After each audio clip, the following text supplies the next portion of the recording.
What's up everyone? Welcome back to the channel. Guys, chapter number 10 already physical education का हो चुका है। अब बारी है चैप्टर नंबर 9 देखने की। आइए जल्दी से शुरू करते हैं। अटेंडेंस लगा दो सब लोग, वीडियो को लाइक कर देना और सारे फिजिकल एजुकेशन वाले बच्चों तक शेयर कर देना। आप सभी के लिए इतनी मेहनत हो रही है। चलिए जल्दी से लेट्स बिगिन।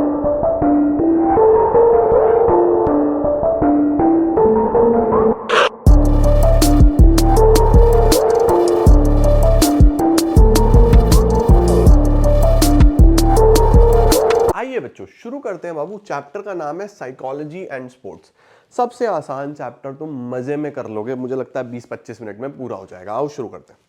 सबसे पहले आता है बेटा पर्सनालिटी क्या होता है। अब देखो बच्चों, पर्सनालिटी का कोई फिक्स्ड डेफिनेशन हमें नहीं दी जाती है ना, लेकिन पर्सनालिटी को फिर भी हम डिफाइन करते हैं अलग अलग तरीके से। पर्सनालिटी में कई सारे कंपोनेंट्स आते हैं, चाहे वो फिजिकल हो कि किसी का फिजिकल अपीयरेंस कैसा है, चाहे वो मेंटल हो, किसी का माइंड कितना अच्छा, कितना क्रिएटिव है, कितना इनोवेटिव है, कौन कितने अच्छे से चलता है ना। किसी का हो सकता है कि हम इंटेलिजेंस क्वेश्चन के बेसिस पे देखें, हम हो सकता है किसी का एप्टीट्यूड यानी कि पोटेंशियल के बेसिस पे देखें, हम हो सकता है कि किसी का ये देखें कि कौन किस सिचुएशन में कैसा रिएक्ट कर रहा है। तो पर्सनालिटी एक बहुत बड़ा टर्म है। तो ओवरऑल अगर हम देखें कि एक इंडिविजुअल सामने वाले के आगे अपना ओवरऑल पैकेज कैसा रख रहा है, that is personality. So what is personality? It is derived from Latin word persona, that is the mask used by actors in the Roman theater for changing their appearance, right? Personality means an individual is much more than his outer appearance. मैंने बोला ना सिर्फ physical नहीं है, physical के साथ साथ और एट्रीब्यूट्स भी हैं उसके। It is a dynamic and organise set of characteristics possessed by a person that influence his cognitions, emotions, motivations and behaviours. सही हो गया। पर्सनालिटी में हम किसी इंडिविजुअल की थॉट्स, उसके फीलिंग्स, उसके सोशल एडजस्टमेंट्स, थॉट्स का मतलब उसके दिमाग में क्या क्या आता है, फीलिंग्स यानी वो कैसा फील करता है ना उसके क्या क्या सोशल एडजस्टमेंट्स हैं, सोसाइटी में वो सोशली कैसे बिहेव करता है। तो ये सारी चीजें बच्चों कवर हो जाती हैं। ठीक है, इसके बाद हमारे पास डायमेंशंस ऑफ पर्सनालिटी आते हैं। तो अगर हम डायमेंशंस ऑफ पर्सनालिटी की बात करें बेटा, तो सबसे पहले फिजिकल डायमेंशंस। फिजिकल मैंने आपको बता दिया कि एक इंसान फिजिकली कितना अच्छा है, उसके कैसे मसल्स हैं, कितना तगड़ा है। तो फिजिकल में क्या क्या आता है, सबसे सिग्निफिकेंट डायमेंशंस ऑफ पर्सनालिटी इसमें आता है first impression is the last impression. तो सबसे पहले तो इंसान आपको दिखता है ना। तो जब आप किसी को फिजिकली सबसे पहले देखते हो तो वहां पे उसके फिजिकल पर्सनालिटी डायमेंशन सामने आते हैं। Then we have mental dimensions. Mental में क्या होता है बच्चों की एक इंसान मेंटली कैसे सोचता है, कैसे रिएक्ट करता है, क्या थॉट्स हैं, क्या उसके माइंड में चीजें हैं, वो सब इधर आ जाता है। तो देखो क्या बोल रहा है, फिजिकल डायमेंशंस में हम लोग क्या बोलते हैं, related to good physique, good appearance, good health, right. और मेंटल डायमेंशंस की बात करें तो ये बहुत वाइटल होते हैं एक इंसान का मेंटल और इंटेलेक्चुअल स्ट्रेंथ, कि मेंटली कितना स्ट्रांग है, इंटेलेक्चुअली कितना स्ट्रांग है, नॉलेजेबल कितना है, ये सब मेंटल डायमेंशंस में आ जाता है। ठीक है, इसके बाद सोशल डायमेंशन का क्या मतलब होता है कि एक इंसान कितना सोशलाइज करता है अपने आप को। जब समाज में कई सारे लोग बैठते हैं तो फिर वहां कैसे रिएक्ट करता है, कैसे बोलता है, कैसे खुद को प्रेजेंट करता है, ये सारी चीजें सोशल डायमेंशंस में आती हैं। ठीक है, humans are social animals, he lives in a society जहां पे सोशलाइजेशन होता है। तो man does not live for himself alone, वो दूसरों के लिए भी जीता है, तो ये भी इंपॉर्टेंट होता है। इमोशनल का मतलब कि वो अपने इमोशंस पे कैसे कंट्रोल करता है, कैसे नहीं करता, बहुत ज्यादा गुस्सा तो नहीं करता, बहुत ज्यादा सॉफ्ट हार्टेड तो नहीं है, लोग उसका फायदा उठा लेते हैं। तो बहुत सारी चीजें बच्चों एक इंसान के इमोशंस में आती है ना। It is also very important dimension of personality. इसके अंदर इमोशनल स्टेबिलिटी की बात करते हैं हम लोग, कि आपका कंट्रोल रहे डर पे, गुस्से पे, डिसगस्ट पे, डिस्ट्रेस पे। तो बहुत सारी चीजें हैं जो आपके ओवरऑल पर्सनालिटी का पार्ट है बेटा जी। ठीक हो गया, बढ़िया सर। इसके बाद आती हैं बच्चों जंग्स की क्लासिफिकेशन। देखो बच्चों, पर्सनालिटी को अलग अलग तरीके से अलग अलग लोगों ने क्लासिफाई करा है, बट जंग्स ने 3 पार्ट्स में डिवाइड करा पर्सनालिटी को। एक रखे इंट्रोवर्ट्स, इंट्रोवर्ट्स अपने अपने में रहते हैं, ठीक है। एक रखे एक्सट्रोवर्ट्स, जो बहुत ज्यादा एक्साइटेड रहते हैं, बहुत एनर्जेटिक होते हैं, खुल के किसी से कुछ भी बात कर लेते हैं, किसी को कुछ भी बोल देते हैं, वो होते हैं एक्सट्रोवर्ट्स। और एक होते हैं जिसमें दोनों होता है, भाई जिनसे बात नहीं करनी उनसे नहीं करेंगे, जिनसे करनी है उनसे इतना घुल मिल जाएंगे, कोई दिक्कत ही नहीं। एम्बीवर्ट्स। आप बताओ कौन सी कैटेगरी में आते हो, क्या अपने अपने में रहते हो, इंट्रोवर्ट हो, सबसे कभी भी घुल मिल जाते हो, किसी से कोई फियर नहीं, कोई शाइनेस नहीं, कुछ नहीं, एक्सट्रोवर्ट्स। और जिसमें दोनों तो एम्बीवर्ट्स। देखो बच्चों, सबसे पहले इंट्रोवर्ट्स कौन होते हैं। I'm so sorry guys, गला खराब हो रहा है। 11th की मैराथन भी ली है 4 घंटे की नॉन स्टॉप, नहीं 15 मिनट का ब्रेक लिया था। देखो जो हमारी जंग्स क्लासिफिकेशन है उसमें 3 चीजें आई, इंट्रोवर्ट, एक्सट्रोवर्ट, एम्बीवर्ट्स। ठीक है, इंट्रोवर्ट्स कौन से होते हैं? इंट्रोवर्ट्स बच्चों यूजुअली शाय होते हैं, शाय का मतलब इनको शर्म आती है, रिजर्व्ड होते हैं, अपने अपने में रहते हैं, एंड टॉक लेस, कम बात करते हैं बच्चों। ठीक है, दे मे सीम सेल्फ सेंटर्ड और सोशली विड्रॉन। सेल्फ सेंटर्ड होते हैं, अपनी अपनी डिस्कशन करते हैं, किसी से कोई मतलब नहीं लगता उनको, ये सब इंट्रोवर्ट्स होते हैं। ठीक है, काफी सेंसिटिव होते हैं। एक्सट्रोवर्ट्स कौन होते हैं? बहुत फ्रेंडली, बहुत आउटगोइंग, बहुत टॉकेटिव, किसी से कुछ भी बात करना, जेनरस होते हैं, सपोर्टिव होते हैं, कॉन्फिडेंट होते हैं, है ना। एम्बीवर्ट्स कौन होते हैं? There are only few persons who are pure introverts and pure extroverts. बोल रहे हैं बहुत कम लोग होते हैं जो प्योरली इस कैटेगरी में है या इस कैटेगरी में। मेनली जो लोग होते हैं ना वो एम्बीवर्ट्स ही होते हैं जिनके अंदर दोनों डायमेंशंस होते हैं, कभी नहीं बात करने का मन करता, कभी सब कर लेते हैं। तो जंग्स की क्लासिफिकेशन में 3 मेन क्लासिफिकेशंस है बच्चों। इसके बाद बिग 5 पर्सनालिटी थियरी आ गई, इसको आपको याद रखना है ओशन से। किससे याद रखना है? ओशन से। ओशन, OCEAN, ये इंपॉर्टेंट है, आपके एग्जाम में आएगा, मैं तुम्हें बता रहा हूं अभी, सावधान इंडिया सवाल है ये। ठीक है, ओशन में बच्चों इसने क्लासिफाई करा 5 कैरेक्टरिस्टिक्स के बेसिस पे। ठीक है, सबसे पहले हमारे होते हैं ओपननेस। ओपननेस का मतलब जो लोग काफी ओपन होते हैं, जिनको नए नई चीजें सीखने बहुत अच्छी लगती हैं, नए नए चीजों को एक्सपीरियंस करना बहुत अच्छा लगता है, बहुत फन लविंग होते हैं। Persons who like to learn new things, new concepts, enjoy new experiences, usually ये ओपननेस दिखाता है। ठीक है, उसके बाद होते हैं बच्चों कॉन्साइंशियसनेस। कॉन्साइंशियसनेस कौन से होते हैं? जो बहुत केयरफुल होते हैं, जो बहुत सोच समझ के डिसीजंस लेते हैं, बहुत थॉटफुल होते हैं, है ना। इनको क्या बोलते हैं? Persons who have high degree of conscientiousness are reliable and prompt. इन पे भरोसा किया जा सकता है, ये प्रॉम्प्ट होते हैं, मतलब बहुत सोच समझ के कोई भी चीज ऐसे ही नहीं करते बिना सोचे समझे। ठीक है, ये काफी ऑर्गेनाइज्ड रहते हैं, सिस्टमैटिक रहते हैं, बहुत हार्ड वर्किंग होते हैं। एक्स्ट्रावर्जन, एक्स्ट्रावर्जन बच्चों वही एक्स्ट्रावर्ट्स जैसा जंक्स क्लासिफिकेशन में था। ये लोग कौन होते हैं? जो हैवी एंथुसियाज्म रखते हैं, बहुत एनर्जी होती है, बहुत पॉजिटिव इमोशंस होते हैं, बहुत टॉकेटिव होते हैं, राइट। एग्रीएबलनेस कौन होते हैं बच्चों? जो एक ऐसा कैरेक्टरिस्टिक्स जहां मोस्टली लोगों को एग्री कर देते हैं, जो अपनी ना नहीं कह सकते, हर चीज को हाँ, तुमने कुछ कहा हाँ चलो ठीक है कर देंगे, एग्रीएबलनेस दिखाते हैं। सच इंडिविजुअल्स आर फ्रेंडली, बहुत ज्यादा कोऑपरेटिव होते हैं, हाँ सबको कर रहे हैं तो कोऑपरेटिव है ना यार, बहुत कंपैटिबल होते हैं, काइंड होते हैं, जेंटल होते हैं बच्चों। आखिरी बचते हैं हमारे पास न्यूरोटिसिज्म। न्यूरोटिसिज्म कौन होते हैं बच्चों? इनको हम इमोशनल स्टेबिलिटी भी बोलते हैं। ठीक है, ये थोड़े से निराश रहते हैं, मतलब ये समझो कि थोड़ा सा अपने अपने में रहते हैं, थोड़े से निराश रहते हैं, कम लोगों से बात करना, डाउट रखना, सेल्फ डाउट करना, ये ऐसे लोग होते हैं। देखो क्या बोल रहा है, this domain or dimension relates to one's emotional stability and the degree of negative emotions. Persons who have high neuroticism usually experience emotional instability. देखो बोला इनके emotions बहुत instable रहते हैं, बहुत negative रहते हैं, बहुत निराश रहते हैं। ध्यान रखना, N से निराश। Openness, open, हर किसी से friendly होना। Conscientiousness, careful होना। Extroversion, extra talkative होना। Agreeableness, सबको agree करना। याद रहेगा, बढ़िया है, easy है। ओशन याद रखना। ठीक है, इसके बाद आता है बच्चों motivation. Sir what is motivation?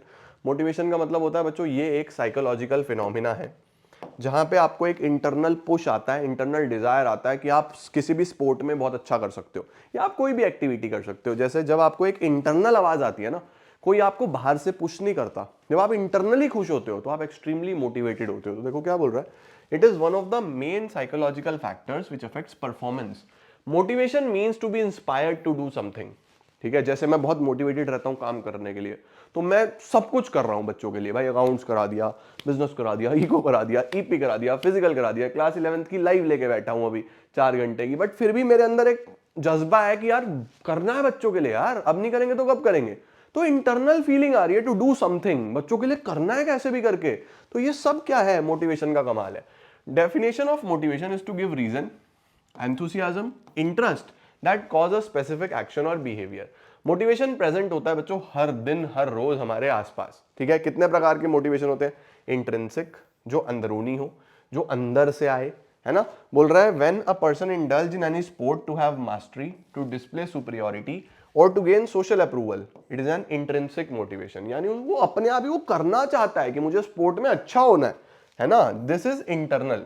It occurs when people are compelled to do something out of pleasure, उसको अच्छा लगता है इसीलिए कर रहा है, उसको इंपॉर्टेंट लगता है इसीलिए कर रहा है, उसको अच्छा डिजायर है इसीलिए कर रहा है। जैसे मेरे लिए मोटिवेशन इंट्रिंसिक है, मेरे लिए क्या है, इंट्रिंसिक है, मुझे अच्छा लगता है मैं इसलिए करता हूं, है ना। उसके बाद एक्सट्रिंसिक कौन सा होता है, एक्सट्रिंसिक होता है बच्चों जो किसी बाहर के एक्सटर्नल फोर्स की वजह से आ रहा है, किसी डर की वजह से आ रहा है, किसी ने डरा दिया कर तेरी ऐसी की तैसी, कोई फियर से आ रहा है, पनिशमेंट से आ रहा है ना, या किसी रिवॉर्ड के लिए आ रहा है कि ऐसा करूंगा तो बाहर से ये मिलेगा, भाई करता हूं भाई, है ना। तो देखो क्या बोल रहा है, extrinsic motivation is external, it occurs when external factors compel the person to do something, it is always extrinsic. Motivation जो होता है वो यूजुअली एक्सट्रिंसिक होता है व्हेन एक्सटर्नल फोर्सेस पॉजिटिव और negative produce a behavioural change, जब भी कुछ बिहेवियरल चेंज आए, ठीक है, जैसे रिवॉर्ड होना, पनिशमेंट होना, प्रेज होना, ब्लेम होना, कैश प्राइज होना, कुछ भी बाहर से हो सकता है, तो ये चीज हमें बोल रही है, ठीक है जी। चलो इसके बाद आता है बच्चों मोटिवेशन की टेक्निक्स, कि अगर हमें किसी को मोटिवेट करना है तो कौन कौन सी हमारे पास टेक्निक्स हो सकती हैं। देखो बच्चों हमें मेनली दो टेक्निक्स दी हुई हैं। अब ये ना बच्चों दो प्रकार के थॉट प्रोसेस हैं, दो प्रकार की अप्रोचेस हैं जो आपको ये बताती है कि मोटिवेशन होगा कैसे या चलेगा कैसे, ठीक है। देखो दो अप्रोच है, सबसे पहली अप्रोच है कॉग्निटिव। कॉग्निटिव क्या बोलता है, कॉग्निटिव बोलता है भैया सबसे पहले तो एक स्पोर्ट्स पर्सन के माइंड में क्लैरिटी होनी चाहिए, ठीक है, कि वो क्या है, वो खुद उसकी क्या एक्सपेक्टेशंस हैं, ठीक है, पहले तो क्लैरिटी होनी चाहिए। उसके बाद उसको अपने आप से क्या एक्सपेक्टेशंस हैं, वो क्या अचीव करना चाहता है, उसके क्या गोल्स हैं, गोल सेटिंग होनी चाहिए। तो एक प्लेयर के माइंड में जब क्लैरिटी होती है उसके गोल्स को लेके, उसके एक्सपेक्टेशंस को लेके, उसको क्या अचीव करना है वो चीज को लेके, तो वो हमेशा अपने आप ही मोटिवेटेड फील करता है, राइट। तो एक प्लेयर तब मोटिवेटेड होगा बढ़िया तरीके से जब उसके माइंड में तीन चार चीजें इस तरीके की क्लियर होंगी, राइट। और एक और अप्रोच होती है जिसको हम बोलते हैं पेडागोजिकल अप्रोच। पेडागोजिकल अप्रोच में क्या होता है बच्चों, इसके अंदर हम बात करते हैं टीम वर्क की, टीम स्पिरिट की, ठीक है। इसके अंदर हम बात करते हैं गुड कम्युनिकेशन की, कि एक प्लेयर को, क्योंकि देखो स्पोर्ट्स यूजुअली टीम वर्क होता है, तो एक प्लेयर को अच्छा कम्युनिकेशन सिखाओ, एक प्लेयर को अच्छा टीम वर्क सिखाओ, तो एक अच्छी टीम तभी मोटिवेटेड टीम होगी अगर उसमें कम्युनिकेशन अच्छा होगा, अगर टीम वर्क अच्छा होगा, अगर एक प्लेयर को हमेशा एक अच्छी लैंग्वेज आती होगी, सोशल उसके अंदर कैरेक्टरिस्टिक्स होंगे, तो ही हो पाएगा, ठीक है, क्योंकि अकेले मैचेस नहीं जीत सकते ना आप, राइट। तो देखो कॉग्निटिव अप्रोच क्या बोलता है हमारे पास यहाँ पे, अरे यार चेयर तू पहले इधर आ जा, यहाँ आ जा साइड में, हाँ देखो कॉग्निटिव में क्या है, the active processing and interpretation of information. भाई आपको क्लैरिटी होनी चाहिए कि क्या जानकारी है, it influence the persistent and purposive drive for action by an individual, it is based on the notion that motivation तभी आएगा जब एक इंडिविजुअल अच्छे से प्रोसेसिंग कर पाएगा और इंटरप्रिटेशन कर पाएगा इंफॉर्मेशन की, यानी जो भी जानकारी है, जो भी स्पोर्ट्स है, उससे रिलेटेड कोई भी आप चर्चा कर रहे हो, उसको क्लैरिटी होनी चाहिए, इंफॉर्मेशन तभी प्रोसेस होगी सही से, right. Expectancy theory and goal setting theory is widely used as cognitive approach. आपको खुद से क्या उम्मीद है और आपके क्या गोल्स हैं, ये बहुत इंपॉर्टेंट होता है बेटा, ठीक है। और पेडागोजिकल की अगर मैं बात करूं तो teaching coaching pedagogies used in sports training for planned outcome is largely responsible in guiding and maintaining the behaviour of athletes.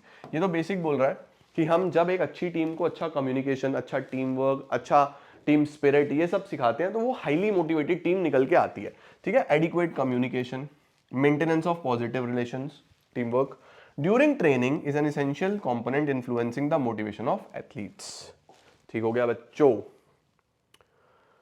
उसके बाद बच्चों पेडागोजिकल की कुछ टेक्निक्स दी हुई हैं, जैसे number 1 guided discovery method. Guided discovery method का क्या मतलब होता है, आप प्रॉब्लम का सॉल्यूशन नहीं दोगे, आप उनको बोलोगे तू सोच, तू दिमाग लगा, ये प्रॉब्लम है, तू देख इसको कैसे सॉल्व कर सकता है, तू अपने आप से पूछ कहां पे गलती हो रही है, यानी सब कुछ उसको रेडीमेड सॉल्यूशन नहीं देने, उसको सोचने दो, कई बार वो खुद अच्छा सॉल्यूशन निकालेगा। तो बोल रहा है athletes are highly motivated if allowed to find solution to the problem by themselves. आप उनको गाइड करो, आप उनको सॉल्यूशंस मत दो, उसको चलने दो, खुद से करने दो, ठीक है। दूसरा कौन सा होता है, valuable feedback system. Valuable feedback का मतलब क्या होता है कि उनको एक अच्छा सपोर्ट सिस्टम देना, उनको एक अच्छा सपोर्ट देना कि हर तरीके से हम तेरे साथ हैं, चाहे वो टीम का सपोर्ट हो, चाहे वो कोच का सपोर्ट हो, चाहे वो उसकी फैमिली का सपोर्ट हो, तब वो मोटिवेटेड फील करेगा, कभी डीमोटिवेटेड नहीं होगा। To pursued athletes to push harder for a long period, they must be provided with a strong support system. उनको अच्छा सपोर्ट सिस्टम, अच्छा फीडबैक, क्या सही है क्या गलत है, ताकि वो इंप्रूव कर सके और मोटिवेटेड फील कर सके। ठीक है, उसके बाद फन बेस्ड ट्रेनिंग, ट्रेनिंग हमेशा फन बेस्ड होनी चाहिए। कभी भी ऐसा नहीं लगना चाहिए कि यार मन नहीं कर रहा, उसको लगना चाहिए यार मजा आ गया तो ट्रेनिंग करके, तब मोटिवेटेड रहता है एक एथलीट। क्या बोल रहा है? ट्रेनिंग शुड बी चैलेंजिंग, मजा आना चाहिए, टास्क ओरिएंटेड होनी चाहिए for optimal performance. However, for providing athletes with enough drive and energy, training method should involve fun and enjoyment for athletes. जैसे हम देखते हैं ना, क्रिकेटर्स फुटबॉल खेल रहे होते हैं, अलग अलग स्विमिंग कर रहे होते हैं, अलग अलग गेम्स खेल रहे होते हैं, क्योंकि फन बेस्ड ट्रेनिंग है वो। ठीक है, उसके बाद होता है बच्चों individualise training programme. Individualise training programme का क्या मतलब होता है कि हर एथलीट के लिए अलग प्रोग्राम। भाई जब सबकी बॉडी स्ट्रक्चर अलग, सबका माइंडसेट अलग, सबका बिल्ड अलग, सबका इंटेलिजेंस क्वेश्चन अलग, सबकी मेंटल एबिलिटीज अलग, सबका मोटिवेशन अलग, तो ट्रेनिंग सबकी सेम क्यों? सबकी पर्सनलाइज्ड होनी चाहिए। इसलिए आप देखते हो ना कि हर क्रिकेटर के कोचेस पर्सनलाइज होते हैं। एक टीम कोच होता है, लेकिन उनका अपना अपना एक पर्सनल कोच भी होता है। जब बहुत फेलियर आ रहा होता है तो सब अपने पर्सनल कोच के पास जाके इंडिविजुअल ट्रेनिंग लेके आते हैं। समझे? तो all athletes are unique and respond differently to vast variety of trainings. Each athlete is unique individual and should have a training programme designed for their abilities and capabilities. ठीक है बच्चों, अब next topic आ रहा है बच्चों exercise adherence. Exercise adherence दो शब्द से बना हुआ है, एक्सरसाइज एंड एडहेरेंस। एक्सरसाइज का मतलब आप सबको पता ही है, फिजिकल मूवमेंट करना जिससे स्ट्रेंथ डेवलप हो, स्पीड डेवलप हो, एंड्योरेंस डेवलप हो, फ्लेक्सिबिलिटी डेवलप हो। बट उसको एडहर करना पड़ेगा। एडहर का मतलब फॉलो करना पड़ेगा। जब तक आप उसको फॉलो नहीं करोगे तब तक आप अपने गोल्स अचीव नहीं कर सकते। आपको स्टिक करना पड़ेगा भाई, डेली जिम जाना पड़ेगा तब बॉडी बनेगी, नहीं तो नहीं बनेगी। डेली पढ़ना पड़ेगा तब नंबर आएंगे, नहीं तो नहीं आएंगे यार, है ना? तो एक्सरसाइज को अच्छे से फॉलो करना, रूटीन को फॉलो करना, तब रिजल्ट्स आएंगे। This is called exercise adherence. Exercise adherence is a combination of two words, exercise and adherence. Exercise means any movement that makes your muscles work and require your body to burn calories, whereas adherence means to stick. ठीक है, अब लोग exercise क्यों करते हैं, क्या कारण है क्यों एक्सरसाइज करते हैं? ताकि अच्छी फिजिकल अपीयरेंस हो, फिजिकली अच्छा दिखे, ज़्यादा एनर्जी आए। अगर आप एक्सरसाइज करोगे ना तो आप ज़्यादा एनर्जेटिक फील करोगे बच्चों। आपका बॉडी वेट कंट्रोल में रहे, आपकी औकात से बाहर ना जाए बॉडी वेट, है ना? उसके बाद अच्छे साइकोलॉजिकल इमोशनल हेल्थ हो, यानी आपके थॉट्स अच्छे रहें, पॉजिटिविटी रहे, नेगेटिविटी ना आए आपके जीवन में। उसके बाद डिजीजेस कम से कम हो, बीमारी कम से कम हो, और सोशल रिलेशंस भी अच्छे रहें, क्योंकि अगर आप जिम में जाते हो, किसी पार्क्स में जाते हो तो लोगों से मिलते हो, बातचीत करते हो, तो आपकी सोसाइटी में भी अच्छे रिलेशंस बिल्ड होते हैं बच्चों। बहुत सारे कारण हैं जो एक्सरसाइज के बनते हैं। इसके बाद क्या क्या फायदे होंगे बच्चों एक्सरसाइज के? बहुत सिंपल है, छोटा बच्चा भी लिख देता है। क्या फायदे होंगे एक्सरसाइज के? हार्ट डिजीजेस कम होंगी, बॉडी पोस्चर अच्छा रहेगा, टेढ़े मेढ़े शोल्डर आगे पीछे नहीं भागेंगे, पेट आगे पीछे नहीं भागेगा, ठीक है, मूड अच्छा रहेगा, मेमोरी अच्छी रहेगी, शार्प रहेगी, दिमाग अच्छा काम करेगा, डिप्रेशन ना के बराबर होगा। स्पोर्ट्स पर्सन के आसपास डिप्रेशन कहाँ होता है? और मेंटल अलर्टनेस रहती है, बहुत मेंटली आप एक्टिव रहते हो, आप किसी भी चीज को बहुत जल्दी से सेंस कर पाते हो। ये सब फायदे हैं बच्चों एक्सरसाइज के।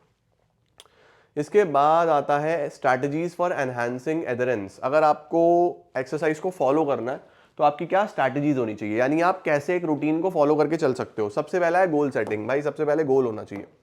अगर कोई गोल ही नहीं होगा तो बेकार है। जैसे आपने एक गोल रख दिया कि मिनिमम मैं कम से कम 20 से 30 मिनट तो करूंगा ही करूंगा, तो 20 से 30 मिनट अच्छा एक्सरसाइज का गोल आपका हमेशा होना चाहिए। उसके बाद वैरायटी ऑफ एक्सरसाइजेज ऐड करो ताकि आप बोर ना हो जाओ एक एक्सरसाइज से, एक ही चीज करते करते। तो आप रूटीन बनाओ कि इस वीक ये करूंगा, अगले वीक ये करूंगा, अगले वीक ये करूंगा, अगले वीक ये करूंगा।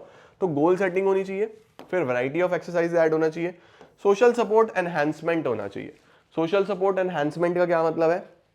जो अभी पीछे देखा कि आपके आसपास का जो सपोर्ट है वो भी वैसा ही होना चाहिए, आपके आसपास का जो समाज है वो भी वैसे, आपके फ्रेंड्स ये होने चाहिए कि चल भाई जिम चलें, चल भाई स्पोर्ट्स खेलने चलें। ये नहीं होने चाहिए चला भाई मोमोज खाने चलते हैं चला भाई उल्टे सीधी कोल्ड ड्रिंक पीने चलते हैं। ठीक है, समझ लो ना तुम मेरी बात को? तो तुम्हारा समाज ऐसा होना चाहिए, आसपास का सोसाइटी एनवायरमेंट ऐसा होना चाहिए जो आपको एक्सरसाइज के लिए पुश करे, right? Increasing social support refers to engagement of friends and other members who can contribute towards participation in physical activities. तो गोल होगा तो एक्सरसाइज होगी, एक्सरसाइज अच्छी अच्छी होनी चाहिए, सोशल सपोर्ट होना चाहिए, उसके बाद कॉन्ट्रैक्ट होना चाहिए। कॉन्ट्रैक्ट का क्या मतलब है सर? देखो बोल रहा है कि एक रिटन इंटेंट बनाओ, एक पेपर अच्छे से डॉक्यूमेंट साइन करो, ठीक है, जहां पे आप कॉन्ट्रैक्ट करो कि हाँ भाई ठीक है मैं अब एक्सरसाइज को फॉलो करके चलूंगा। बोल रहा है while acute bout of exercise have been associated with positive effects, chronic exercise habits or regular exercise behavior are important for maintaining these benefits. Promoting participants for signing an intent to comply through a written contract. एक written contract आप बनाओ जिसके अंदर expectations हो, responsibility हो, contingencies हो, ताकि आप बढ़िया तरीके से एक्सरसाइज को adhere कर पाओ। मतलब अगर कोई जिम वाला बंदा है, जिम ओनर है, तो अपने वो जिम मेंबर से कॉन्ट्रैक्ट साइन कराए कि भाई लिखो कि तुम आओगे, ये एक्सरसाइजेस करोगे, इस तरीके से डाइट कंट्रोल करोगे। जब तुम लिख के देते हो ना, ज्यादा अकाउंटेबिलिटी आती है, राइट। उसके बाद रीइंफोर्समेंट इंटरवेंशंस। रीइंफोर्समेंट का मतलब क्या होता है बच्चों की, अगर कोई बंदा एक्सरसाइज ठीक से नहीं कर रहा या बीच में हट रहा है अपनी लीग से, तो उसको वापस से याद दिलाया जाए कि भाई याद कर तूने कहां से शुरू किया था, क्यों शुरू किया था, वापस आ जा, ट्रैक पे आ जा। ये यहां पे बोल रहा है। बोल रहा है the use of incentives, use of rewards for appreciating attendance, भाई आओगे तो अच्छे तरीके से अवार्ड्स मिलेंगे, एंड पार्टिसिपेशन और awarding with badges have been proved effective in maintaining exercise behaviour. Feedback, proper feedback मिलना, क्या डेवलपमेंट हो रहा है, क्या नहीं हो रहा है, कहां सुधार आ रहा है, कहां सुधार नहीं आ रहा। Process orientation. प्रोसेस ओरिएंटेशन का क्या मतलब होता है? प्रोसेस ओरिएंटेशन का मतलब होता है कि सारी की सारी चीजों को डिटेल्ड में समझना, डिटेल में देखना कि वेट लॉस हो रहा है तो कितना हो रहा है, वेट गेन हो रहा है तो कितना हो रहा है, क्यों हो रहा है, किस, भाई हर कोई लूज करने के लिए थोड़ी जाता है, कुछ लोग गेन करने के लिए भी जाते हैं। तो क्या बोल रहा है, exercise programme based on outcome goals और प्रोडक्ट गोल्स जैसे weight loss, physique, appearance are found to be effective in the initial stages of exercise but difficult to maintain the drive with prolonged exercise behavior। यानी कि आपको लंबे समय तक उसको manage करके चलना है। किस तरीके से करोगे? अच्छे से बातचीत करके, अदर स्टेप्स फॉलो करके, इतनी सारी टेक्निक्स हैं ये सब यूज करके। ठीक है बेटा, बढ़िया सर। इसके बाद आ जाता है बच्चों एग्रेशन। एग्रेशन का मतलब आपका बिहेवियर। जिन लोगों को बहुत गुस्सा होता है, जिन लोगों को बहुत ज्यादा एग्रेसिव फील करते हैं, जो लोग अपने अगेंस्ट कुछ भी हो तो उस अपने इमोशन को कंट्रोल नहीं कर पाते, तो वो सब एग्रेशन का पार्ट है बच्चों। क्या है aggression? In psychology the term aggression refers to range of behavior which can result in both physical and psychological harm to oneself। भाई तुम फिजिकल खुद को भी नुकसान पहुंचा सकते हो, हम अब आप साइकोलॉजिकल, तो गुस्सा हो गए तो दिमाग तो खराब होगा ही, तो साइकोलॉजिकली तो हार्म हो ही रहा है, फिजिकल हार्म भी हो सकता है, खुद को, किसी दूसरे को, कुछ ऑब्जेक्ट्स को, in the environment. This type of interaction centres on harming other individuals इधर फिजिकली और मेंटली। कुछ लोग फिजिकल हार्म कर देते हैं, कुछ लोग मेंटल हार्म कर देते हैं, ये सब एग्रेशन का पार्ट है बच्चों। ठीक है, in fact aggression in the field of sports and games comes out of frustration. Sports में एग्रेशन कहां से आता है? फ्रस्ट्रेशन से आता है, कि आप फ्रस्ट्रेट हो रहे हो किसी चीज से, ठीक है, आपका गोल पूरा नहीं हो रहा, उसकी वजह से हो सकता है। ठीक है, it can be seen that aggression comes from a number of sources, but first of all it is more essential for us to understand the clear cut meaning of aggression. Aggression कितने प्रकार के होते हैं? 3 है बच्चों। सबसे पहला hostile. Hostile क्या होता है भैया? किसी को फिजिकल हार्म देना, किसी का सिर फोड़ देना ठीक है, कि बॉक्सर को बहुत गुस्सा आ गया कि इसका दांत तोड़ूंगा, बॉक्सिंग तो बाद में देखूंगा, नियम भले ही टूट जाए लेकिन पहले दांत तोड़ूंगा, वो कौन सा एग्रेशन है? हॉस्टाइल। इट इज इन्फ्लिक्टिंग और causing harm whether it is physical और साइकोलॉजिकल ऑन समवन एल्स। किसी दूसरे को फिजिकली हार्म पहुंचाना, ये सबसे पहले कौन सा एग्रेशन होता है? ये होता है हॉस्टाइल एग्रेशन। ठीक है, उसके बाद क्या बोल रहा है? It is sometime refers to as reactive aggression and can be accompanied by anger. इसको बच्चों गुस्से से भी कंपेयर कर सकते हैं, एंगर से भी कंपेयर कर सकते हैं मेनली। ठीक है, अब देखो इसमें जो आप दूसरे को मेन नुकसान पहुंचाते हो ना, वो फिजिकल पहुंचाते हो। भाई तुम मेंटली भी तो किसी को डिस्टर्ब कर सकते हो, कि उसका तुम पीस डिस्टर्ब कर दो। जैसे मैं हमेशा बोलता हूं, क्रिकेट में स्लेजिंग होती है, विकेट कीपर पीछे से ऋषभ पंत को देखा है तुमने? भाई साहब बोलता रहेगा बोलता रहेगा बोलता रहेगा, परेशान कर देगा बैट्समैन को, इतना ज्यादा परेशान कर देगा कि वो अपना फोकस लूज करता है, आउट हो जाता है। उसको क्या बोलते हैं हम? उसको बोलते हैं एसर्टिव बिहेवियर। उसको क्या बोलते हैं? Assertive behaviour. It is different type of aggression. This is defined as behavior which involve the use of legitimate physical और verbal force to achieve one's purpose। अपने पर्पस को अचीव करने के लिए तुम उसको यूज कर रहे हो, जैसे स्लेजिंग करना क्रिकेट में, ताकि सामने वाला डिस्कंफर्ट में आए और आउट हो जाए, है ना। तो यहाँ पे तुम फिजिकल नुकसान पहुंचाते हो, यहाँ पे तुम मेंटल नुकसान पहुंचाते हो, और यहाँ पे तुम अपने आप से ही खुद से बातचीत करते हो। इंस्ट्रूमेंटल क्या होता है, जहां पे बंदा खुद ही परेशान हो रहा होता है कि वो अपने आप को नुकसान पहुंचा रहा होता है मेंटली, कि यार मेरे से हो नहीं रहा, मैं कर नहीं पा रहा, खुद फ्रस्ट्रेट हो रहा होता है। तो क्या बोल रहा है, it is displaying aggressive behaviour in the pursuit of non aggressive goal, it is known as channelled aggression and is not accompanied by anger. इसके अंदर गुस्सा नहीं होता, अंदर अंदर अंदर अंदर चल रहा होता है। जैसे आप विराट कोहली को देखो, जितना ज्यादा प्रेशर में होगा उतना बढ़िया खेलेगा, एग्रेशन के साथ खेलेगा, पूरा अपने आप ही वो जोश में रहता है। क्यों? क्योंकि फ्रस्ट्रेशन आ रहा होता है, प्रेशर आ रहा होता है, उतना बढ़िया खेलता है। तो चैनल्ड वे में जब चलता है वो होता है इंस्ट्रूमेंटल एग्रेशन। ठीक हो गया बेटा, परफेक्ट हो गया। इसके बाद हमारे पास कुछ साइकोलॉजिकल एट्रीब्यूट्स आते हैं कि स्पोर्ट्स में कुछ ऐसी चीजें होती हैं जो आप बहुत इंपॉर्टेंट हैं, जो आप अगर यूज करोगे तो आपको बहुत हेल्प करेंगी। जैसे सबसे पहले क्या आता है, कॉन्फिडेंस। अब कॉन्फिडेंस से जुड़ी हुई जो चीज है वो है सेल्फ एस्टीम। देखो, सेल्फ एस्टीम कि आप खुद को खुद कितनी इज्जत देते हो, है ना। जब तक आप अपनी वैल्यू खुद नहीं करोगे तो भूल जाओ कोई सामने वाला आपकी वैल्यू करने वाला है। तो देखो, सबसे पहले एट्रीब्यूट्स क्या है, these are perceived to be essential for performance. अगर आपको अच्छा परफॉर्म करना है तो एक एथलीट के अंदर ये सारी चीजें होनी चाहिए। अब ये क्या क्या होती हैं, जैसे सबसे पहले सेल्फ एस्टीम है, मेंटल इमेजरी है, सेल्फ टॉक है, गोल सेटिंग है, ये सब हम यहाँ पे पढ़ने वाले हैं। सेल्फ एस्टीम मतलब अपनी खुद की इज्जत खुद करना, अपनी खुद की वैल्यू खुद समझना, है ना। तो देखो बोल रहा है सबसे पहले इसमें कॉन्फिडेंस आता है। High self esteem is closely linked to confidence. जो हाई सेल्फ एस्टीम्ड पीपल होते हैं ना, वो काफी कॉन्फिडेंट होते हैं, बोलते हैं हाँ यार ठीक है, कर लेंगे, कोई भी सिचुएशन आए I am able to deal, मुझे कोई प्रॉब्लम नहीं है, मैं इसको डील कर लूंगा, right. Athletes with healthy self-esteem are more likely to believe in themselves and their capacity to perform well. जो अच्छे सेल्फ एस्टीम वाले हैं ना, उनको हाई कॉन्फिडेंस होता है अपने अंदर, वो अच्छा परफॉर्म करते हैं। इसी के साथ साथ रेजिलियंस। रेजिलियंस का क्या मतलब होता है, किसी भी सिचुएशन से फाइट करने की क्षमता होना, फाइट बैक करना, बाउंस बैक करना। देखो यहाँ पे क्या बोल रहा है, individuals with strong self-esteem tend to bounce back from setback more easily. They view failures as temporary and are less likely to be discouraged by them. तो जो भी लोग हाई सेल्फ एस्टीम वाले होंगे वो लोग कॉन्फिडेंट होंगे, रेजिलिएंट होंगे। कॉन्फिडेंट अपनी एबिलिटीज में, रेजिलिएंट उनको फियर नहीं है किसी चीज का, बोलते हैं आ जाए कोई प्रॉब्लम आएगी सॉल्व करेंगे। ठीक है, तो ये तो हो गया बच्चों सेल्फ एस्टीम। दूसरा होता है मेंटल इमेजरी। मेंटल इमेजरी का क्या मतलब होता है, अपनी एक इमेज अपने ब्रेन में बना के चलना।